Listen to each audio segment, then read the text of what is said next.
Welcome to our channel. Today we how to activate MongoDB Atlas triggers for automated workflows step by step clearly. To activate MongoDB Atlas triggers for automated workflows, start by logging into your MongoDB Atlas account.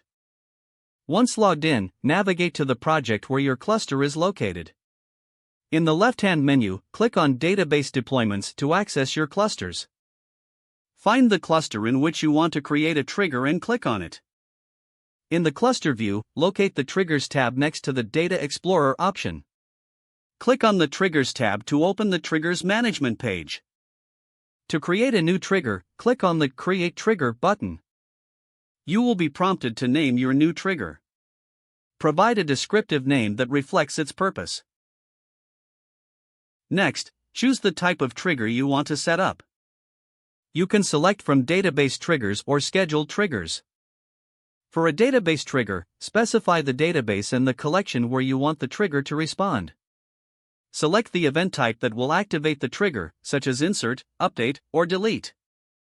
If you're setting up a scheduled trigger, define the frequency and start time for the execution. In the Actions section, select what you want your trigger to do when activated. You can choose to execute a JavaScript function that will process your data.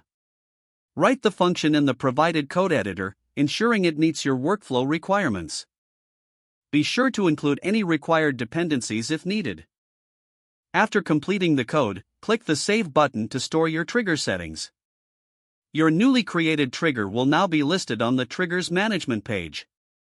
To test your trigger, perform the specified operation in your database or wait for the scheduled time. Monitor the trigger's execution by checking the logs available in the Triggers section. You can edit or delete triggers by selecting them from the triggers list and adjusting settings as needed. This is how you can successfully activate MongoDB Atlas triggers for automated workflows. If the page does not load, refresh the browser or try again in a private or incognito window.